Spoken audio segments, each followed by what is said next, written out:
But I think it's really easy for us to get caught up in like that hustle and grind, like you said, because we think, oh, we work more, we're going to make more money. And then before I knew it, I had 15 people working for me and I was miserable. And I just came to the point where I was like, this is not what I want to do. Hey, everyone, and welcome to another conversation around healthcare. I'm joined today by Gabrielle Giuliano-Villani. Gabrielle, it's a pleasure to see you. Yeah, thanks for having me. Absolutely. Thanks so much for joining us. So, Gabrielle, you are a licensed clinical social worker, did a lot of social work, and now you kind of consult in that space for those listening. Real quick, can you throw out your website? Yes, I have two to make things complicated. GabrielleGiulianoVillani.com. That's where you can go to learn more about coaching, retreats, and consulting. And then I also have Medicare consulting for therapists.com if you specifically want help with Medicare or Medicaid. Medicare consulting for therapists, .com? Yep. That might be the new leader in the clubhouse for longest URL of any guest. So I want you to know that. I mean, your name is a long URL, but you somehow actually expanded. So that's not long enough. Yeah. So 3 names, 2 websites, and a couple businesses. This is great. Yeah. Well, I appreciate the time you've taken today. I would love to talk about, we center around the conversation around trust, building trust with our patients, building trust with our staff, building trust with ourselves on what we want to do. And you were telling me earlier that you got into a little bit of a conflict where you didn't trust your path forward anymore. And you made a big change.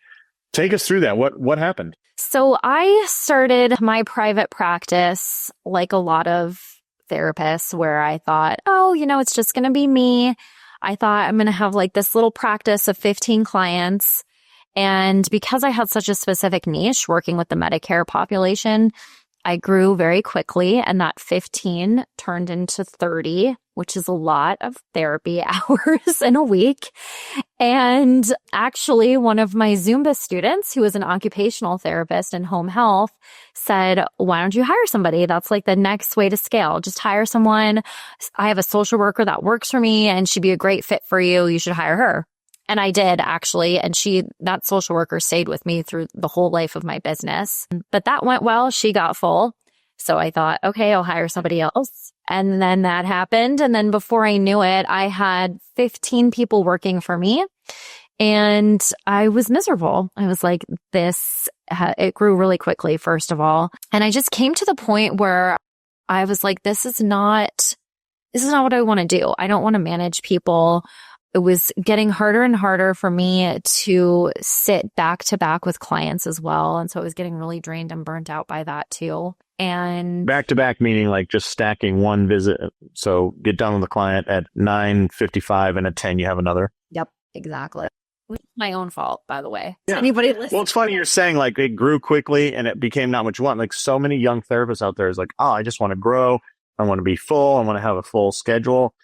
And we forget about the emotional, mental, physical load on ourselves. So I'm a chiropractor by trade. And when you get busy, you are physically moving people all the time. And I think most young clinicians kind of underestimate how physical it is. And I would guess with social work and mental health therapy, although you're trained not to take on the emotions and issues of your clients, like how can you avoid it as a human being? Like you're going to have some spillover and erosion, right? Absolutely. You can't avoid it by just holding space and being present for people. Right. And it all just became too much. And I was like, this is not how I want to live. I was super burnt out. And because of that, I was angry and irritable. And I just came to the point where I was like, this is not how I want to live my life. For sure. That's when I sold. So question for you. What was the first, late stage when you say you were burnt out? What were you like at your worst? Like if I were a patient coming in your office or I was your friend, from high school coming in your office, what were you like? Like dissociative. I mean, I couldn't even pay attention to my clients. I know I'd be sitting on telehealth and I would be like watching the clock and I'm like, oh my God, what am I going to talk about for 46 more minutes with this person? Like, I don't even hear this. Like my mind was elsewhere. My staff needed me. I was like super snippy, not compassionate at all. And not the qualities we look for in a no, Yeah. And that's the qualities you look for in a social worker. Interesting. Okay. And if you kind of trace it back, if you look months before that, if you were advising yourself, what were some of the first signs of burnout? Like not when you got short and snippy. You know, a lot of times we get burned down, then we say we can fake it, or we try and I'm just going to push through till lunch and then all the whatever, you know. But what were some of the first signs that you look back on? I love this question. Probably the procrastination was one. I definitely thought that, you know, my staff would need things from me. Clients would need me to sign paperwork. I'd have to sign off on stuff. And I used to be able to just do that, you know, in a day. And that day would turn into sometimes like 2 or 3 weeks. And people were like, are you going to scan this thing? You said that you were going to send. Right. And this, especially with like trivial tasks, like this wasn't big projects. Yeah, this was not like major life-threatening things, but just like those little admin paperwork tasks that need to be done that just are like on your to-do list. Yeah. Normal Gabs would be able to do those, you know, in an hour, but it was, like I said, taking me weeks. I definitely think like I can see us now, but then not being very boundaried with both my clients and my clinicians who worked for me. So I didn't really clear boundaries about contacting me. So, you know, my practice was actually in Denver and I moved to Florida. And so I was 2 hours ahead now. And I would have clinicians texting me or calling me at 8 p.m. And same with my clients. My clients would be like, oh, can you see me at 6 o'clock? Meanwhile, these are all Medicare people, so they're all retired. And I'm like, yeah, you know, I'm just going to squeeze somebody in. So I'm working till like 9 o'clock. They're like, I'll get back from the buffet for dinner at, you know, 5:15 because, you know, the senior specials at 4 o'clock. So. Yep, exactly. Yeah. So not being very boundaried. And I think just, again, like if I actually go a little bit deeper, I think it would also be not living and working in alignment with my values. Yeah. Well, let's dive into that a little bit because I think that there's a common approach of young therapists. Again, they want to be busy, you know, young chiropractors, they want to be busy. They want to get more clients. I just want to pay my bills. I got to pay off this equipment or the space or my student loans and everything. Right. And so you want to be busy because you see like, hey, that's the path. It appears as the path to freedom. When in fact, it's like walking through a muddy trail and adding more mud every step, you know, to your shoes. So when you talk about, you know, you were not providing the care, you're not doing the work you thought you would be doing. Talk to us a little bit. How do you think that starts to erode in people? I mean, like you meet young therapists and young chiropractors, they're wildly devoted, they're interested, they're focused on what they want to do, you know, and then 3 or 5 years later, it's a totally different story. Yeah, I agree. Yeah. Yeah. I mean, you went through it personally, but professionally, you know, you're ironically been trained to like identify that in people, right? It's crazy. Yeah. And I can see that. And, you know, because that's why people come to work with me now for coaching and consulting most of the time. And I can, of course, see it from like an outsider's perspective I just talked to somebody last week and she's like, I'm running a group practice. I have 7 people working for me. I still see 30 clients a week. I'm teaching at a community college. I'm trying to add this other part of my business. I'm like, no, we're not adding things. We're actually going to start taking things away before you start to try and add on, you know, this other location or whatever it is.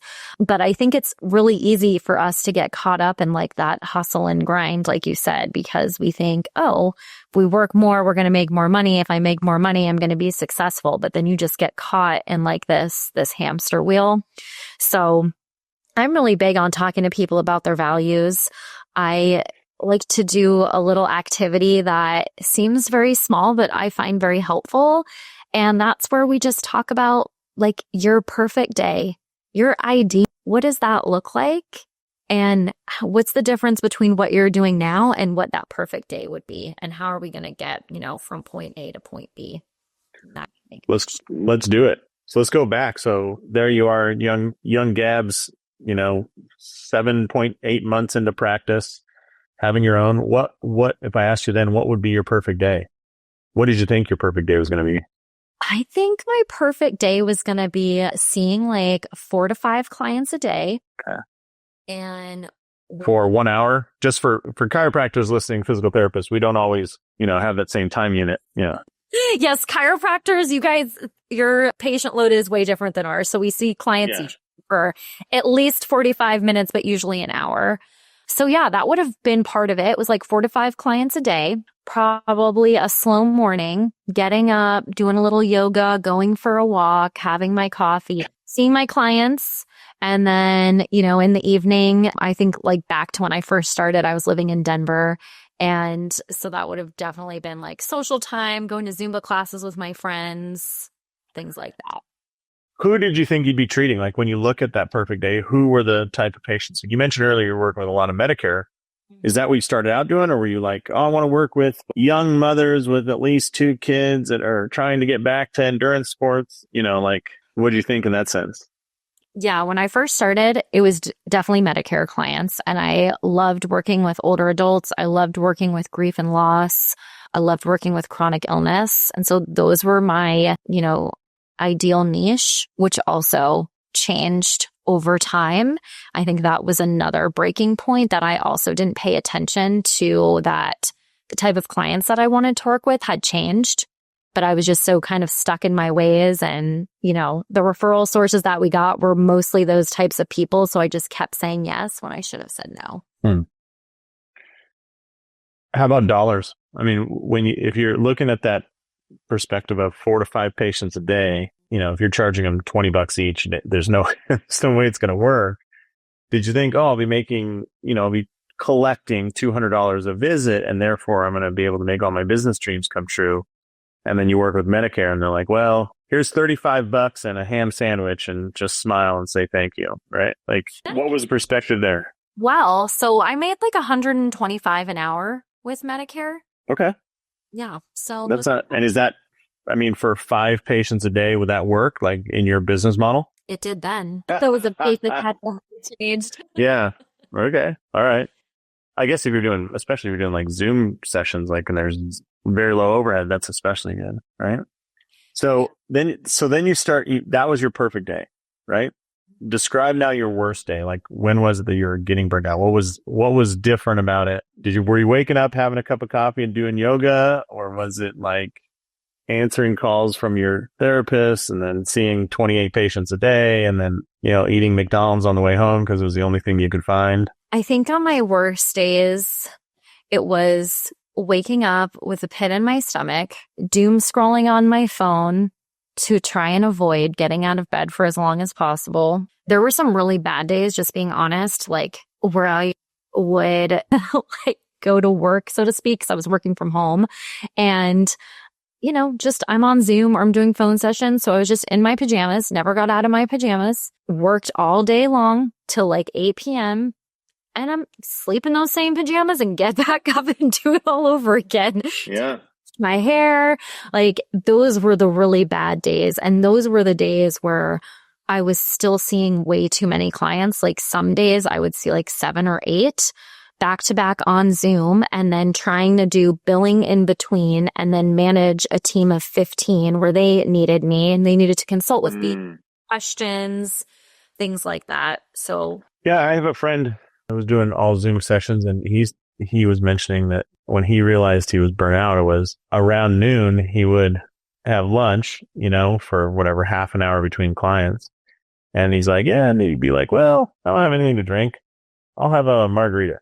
But you put it in like a coffee mug or, glass that you can't see on Zoom. And he's like, yeah, I was sipping on a drink for a lot of the sessions I was on. And he's like, I wasn't drunk, but imagine if something happened, you can't defend that, right? Like, but he was like, yeah, that was the first sign that I was getting burned out and that things needed to change. And very similar to you, like he said, I'd pull on a polo shirt, but I'd be sitting in my underwear or whatever.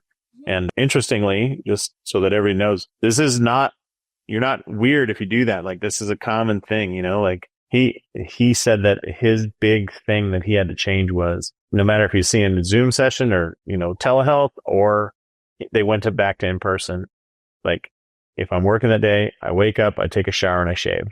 Like, that is like the sign of like, we are working today. And he's like, it's weird what that does, but did you experience something similar? I did. And it's really important actually for our brains because our brains like routine and structure and like rituals. So I do the same thing now because I noticed that there were like I said, some real bad days that went on for like 2 or 3 days. And I was like, oh my God. That's why I want to record these podcasts, these conversations about this, is because you went through it. And I mean, you coach people, you consult, like you can sniff it out on other people, right? They've been through those dark periods. I don't want anybody listening to be like, well, only I struggle with this. Only I'm getting burnt out in my practice. Only I am not doing exactly the work that I thought I would do or that I love. It's not just you. Like a lot of us have gone through that, right? We've all fought those demons. For me, I love working with golfers. I love it. But and I would tell you like, oh yeah, that's who I treat. Yeah. I see like 60% non-golfers. It's just that I love working with that 40%.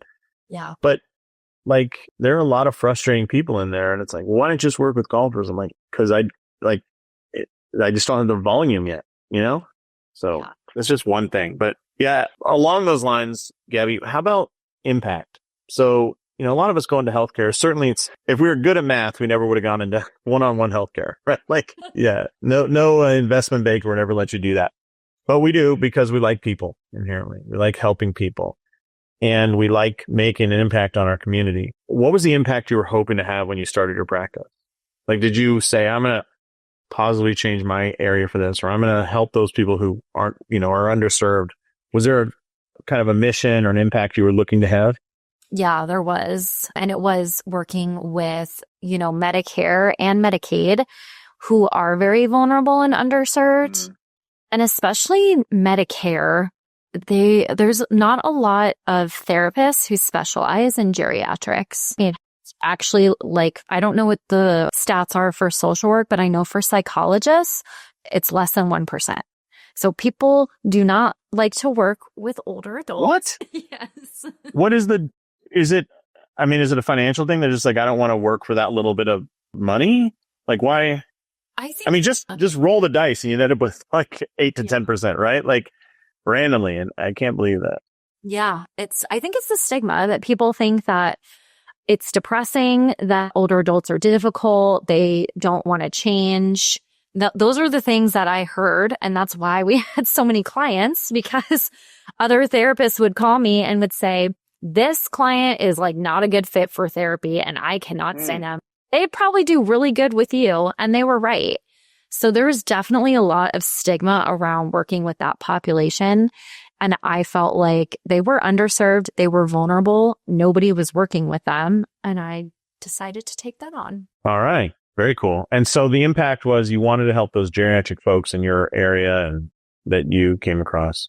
Yeah. When you look at the burned out days, were you having impact? Were you working with that same population? Had you given up and worked with anybody? Like, was the impact keeping you going? It was keeping me going. I think that I feel guilty for not being as present as I have been. Yeah. I will say I was a little surprised that I didn't always come across that way. I know when I started tapering down my caseload because I knew I needed to. And then after I sold, I was still helping with the transition. And so I stayed for a year and I got my caseload down even lower. And when I was ending with people, it's just really surprising because I was thinking a lot of these times, I'm just sitting here listening to you. And it's a good reminder, we say in our field, that the relationship is 80% of therapy, not the quality that you use or the intervention, but it's really the relationship. And sure, that proved it because all of them actually were crying and were saying how impactful I was and how helpful it was to have me there to talk to week after week. You're I've been like a stuffed animal in the room. Like, you could talk. I'm not doing anything, yeah, wow. That's what they needed. So it was just a good reminder. Can we use that as kind of not to divert the conversation, but I think that brings up a great point. Our company, TrustDrivenCare, we're essentially selling software to communicate with your patients, right? Like, that's what we do. But the reason we're doing that is because of what you just said. Like, if somebody trusts you all that magic happens on the other side that you can't, it doesn't matter the modality. It doesn't matter the method. It doesn't matter the surgery they have or what, if you do, ground-based rehab or Pilates-based rehab or, lift weights. 80% of it is that relationship. Yep. Yeah. That's fantastic. And I hope people, I read this study recently on PubMed, and they did a study on arthroscopic hip surgery. So people getting, hip surgery and then went into rehab. Always the same procedure, always the same 20-year range of age for the participants. One group got a text message one time a week from their provider, and the other group didn't get any messages. At the end, at the 4-week mark and the 12-week mark, there were statistically different pain scores, post-operative pain scores, and they were always lower in the group that got a text message. Now, a text message doesn't do crap for surgical repair of the hip or recovery, right? Yeah. But yet they're reporting less pain. And it really struck me like, oh my gosh, communication or just building that relationship, like you said, has all these spillover effects. Why aren't we required to do that? Why aren't, we're taught everything about diagnosis and treatment. I'm like, what about a communication? Where's that? Yeah. And that's something that we're working on, and just putting together frameworks and whatnot to help, to make sure that everybody has a base level that's good. Right. So anyways, it just struck me that when you're saying 80% is a relationship, yeah, it's amazing. You can screw up a lot if you have a really good relationship with somebody on the front end. I mean, I'm not surprised to hear those results from that study, because those people felt valued. And if you feel valued, you are going to have more of that sense of purpose or gratitude, and totally helps manage pain. Yeah. And other way, I have the same suspicion when she said when people are valued or they're a big deal. I think that's why politicians on average age, they're really old. They live till 85, 90 consistently. And I wonder if it's just that sense of purpose and, hey, people know my name, I'm a big deal. And does that keep them alive longer? Whereas that person who, identified themselves as a school teacher and then they retire and they're like, I'm no longer a teacher, quote unquote, as if they don't know how to teach anything now. And they quickly fade out, and they don't. Have you watched the documentary about the Blue Zones? I have. I read the book about them. You should watch it, or anybody listening, because that is one of the common factors in people who are, living to 100 or close to it, is that they do have a purpose. Yeah. You see that you worked with that population, right?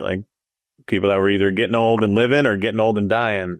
What did you see there? Yeah, I think the people who really struggled with that, or who were afraid of dying, or who were lonely, were people who didn't have a sense of purpose or who hadn't leaned into that. And I think relationships also played a big focus on that too. Even people who had suffered a lot of loss didn't necessarily, I don't think that necessarily led to depression. It was more just if they were able to find meaning, then they had a sense of purpose. And that was more of their inner compass. Interesting. And that sense of purpose, where would they find that? I mean, were some of them just hey, I want to be a super involved grandparent or great grandparent, or was, some of them still working, or charity organizations? I'm just guessing at these things, but what did you see as a meaningful sense of purpose? Some people would volunteer, family for sure. Yes, being a grandparent, having a pet or an animal, that was a huge one for a lot of my clients, their cats or their dogs. And I think those were probably the most common that I saw, or being a caregiver. And that be really hard if the parents were caregiving for passed away. Then that was a very complicated suffered. Your purpose ended with them almost. Yeah. Yeah, that's tough.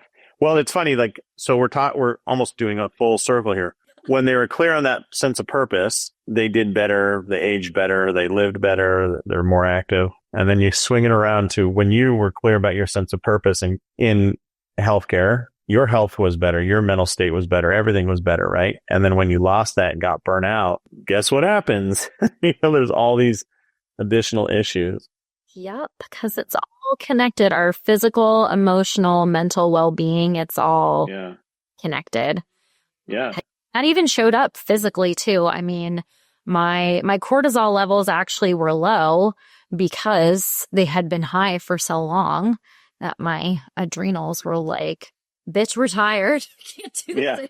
It's like shriveled up like raisins, like, oh, we gave everything we had. Pretty much. That's funny. Yeah. So there were like a lot of physical aspects that were happening along with that too. All right. Yeah. Well, I took a peek at your website, and for those who don't know, and this will all make sense in a second, why I'm jumping to the website after purpose here. But I took a look at your website, and I saw, so you do some consulting, but one of the things you mentioned is you do a retreat. Yes. And you don't do a retreat and like, hey, we're going to the, Foxwoods Casino in Connecticut. You're like, no, let's go. It's like somewhere in the Caribbean, right? Or where is the retreat?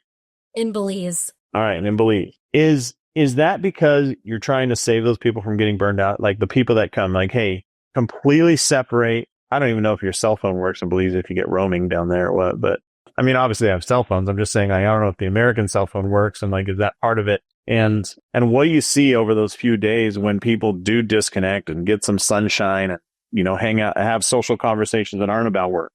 Yes. So the one we just did in June, our phones didn't work very well because we were on a private island in the middle of the Caribbean Ocean. Even better.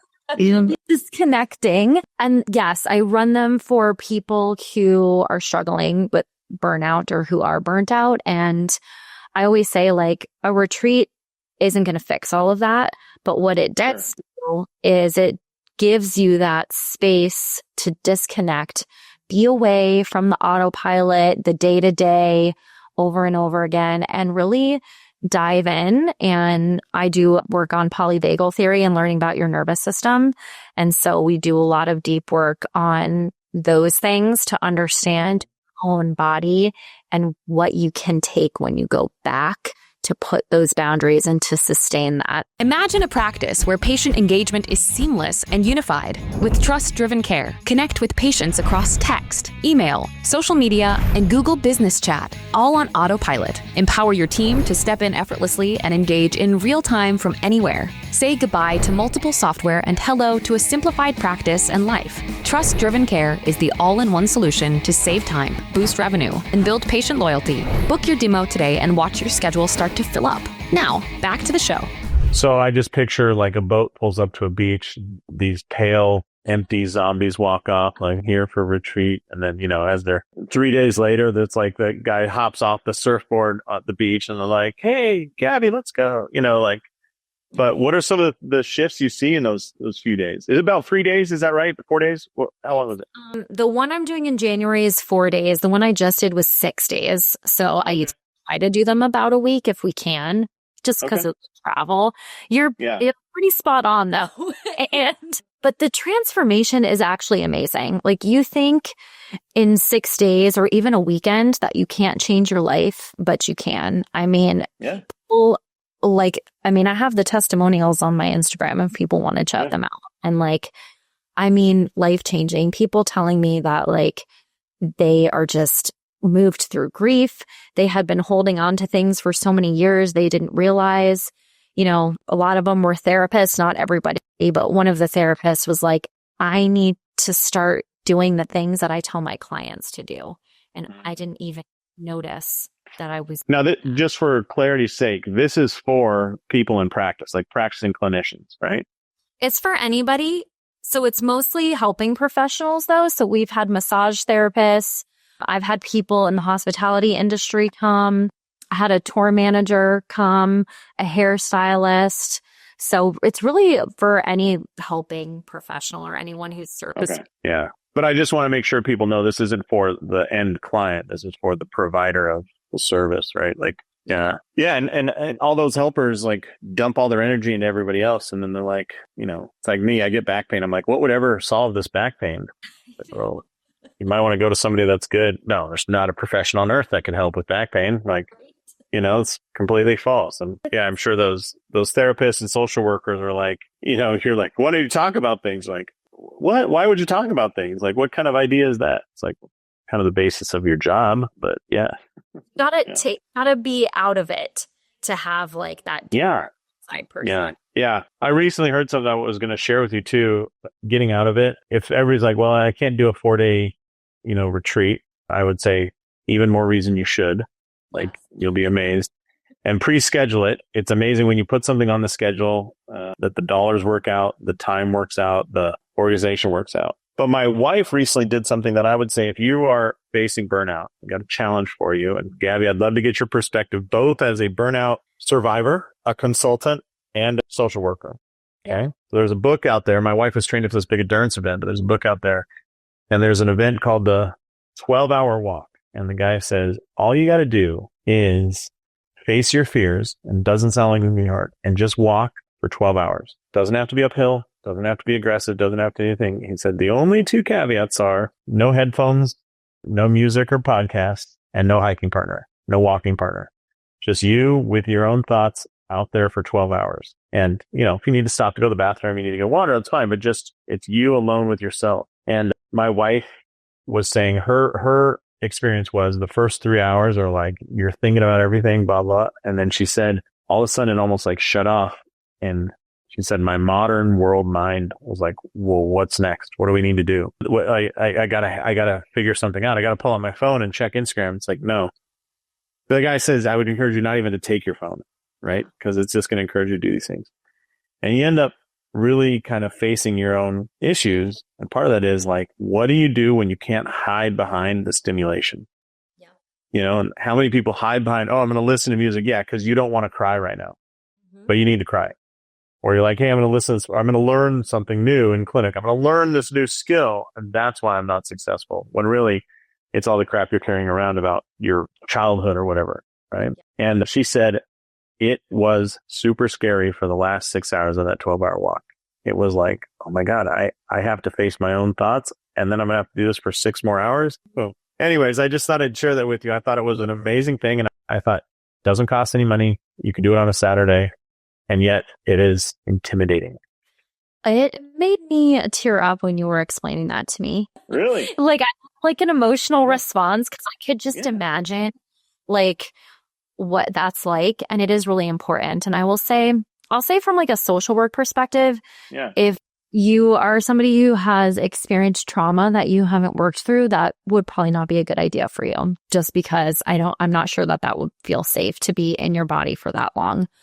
From my perspective, like now, and as a coach and like working with professionals, I think it's a great idea. And I also think like, if that feels too overwhelming, to even just start with an hour or even shorter and like build up to that, because it's true. We are overstimulated, and you will find that if you shut all of that noise off and you are just alone with your thoughts, like basically in meditation, you will get some very valuable and deep insights. And walking is also a form of bilateral stimulation, which is something we do in EMDR therapy, which is for trauma.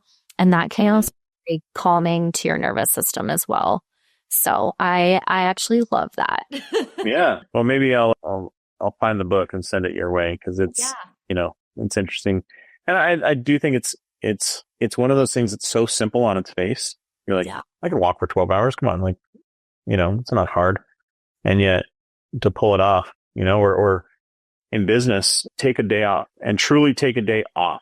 Off, doing the thing that you love. So like me, I always tell my wife I'm going to golf more. Guess what happens when I'm busy? I haven't golfed in 6 months, and all this stuff. And whether it's knitting or whatever, but so many times we forget to charge our own batteries with that, in that situation. And your clients, they can tell. Like, you're not as busy as you would be if you were fully recharged. You're just not, because whatever it is people love about you, sure, certain clients like, I'll never leave you. I love Gabby. She's my fave. And it's like, yeah, but the new ones that are like, man, she was kind of empty. She was kind of boring. She really wasn't paying attention. This is a story that I'm like always afraid to share. I don't talk often, but I'm going to, because again, I think it's important that we talk about it. And I had a client who was a new client when I was going through this. And I talked to her on the phone, and I was like, oh God, I should not. This is not somebody that I want to work with right now. To sell this business, I was like already in the deal, but I was like, let me just take it because it was also private pay. So I did. And she totally called me out in a session. And as a consultant, she said, like, you're as the therapy client, this was a therapy client. And I had got her like in November, and then I sold my business at the end of December. And I remember it was like January because we had just started switching things over. And so what was happening was like my team was texting me because they're freaking out about new payroll and like, what am I supposed to do? And I'm trying to like manage that and also manage the person on the screen in front of me. And I was like texting, I like had texting on my phone, and she was like, I don't think you're here right now and you're not listening to me. And I was like, you're right. I'm not. And I apologize. Give me a second. I just need to get this knife out of my back here. Wow. Yeah. And what was the relationship like after? I mean, it sounds like you kind of admitted, you're like, yeah, you're right. I am. Yeah. All right. I'm not here. How did the relationship go after that? I think it was actually better because we had like, there's also something in therapy we called like rupture and repair. And that's exactly what happened. There was a rupture, the issue. She felt strong enough to call me out, which is amazing because a lot of clients wouldn't have done that. Yeah, they were shown up for the next visit, right? And then I had to be accountable. And I could have pushed it, aside and like made up some lie, but I told her, I was like, you're right. Like, there was something happening in the business right before this, and that's not your fault, but I'm owning up to it. And like, I'm putting my phone away. Let's like take a deep breath together and regroup. And after that, I felt like there was more trust. Wow. That's amazing because the rupture and repair, I've never heard that terminology, but in the research we've looked at, the highest patient satisfaction. So there's a study, and they were looking at doctors of all, like internal medicine mostly, and what drove up patient satisfaction. And the highest measures they get are when the doctor makes a mistake, realizes it, and fixes it in front of the patient. So they said it's like demonstrating humility. But if I go, Gina, can you, oh my gosh, I'm so sorry. I know it's Gabrielle. I'm so sorry. Blah, blah, blah. Listen. And then they move forward from there. That little mistake, correction, admit it and correct drives up patient satisfaction because it overcomes that anxiety. A lot of people have that white coat anxiety where they're like, this person doesn't make any mistakes. They're superhuman, blah, blah, blah. And all of a sudden it's like, no, he screws up names tape too. She has to deal with business issues sometimes too. It's, I believe it. Cause she's a human. It's that he builds that trust. For sure. Yeah. Awesome. Well, Gabrielle, this has been an amazing conversation. I feel like we kind of went full circle and back a little, but it started out with, engagement, right? Being present, both in the work you want to do with your clients and then with yourself. Like be you and maintain that.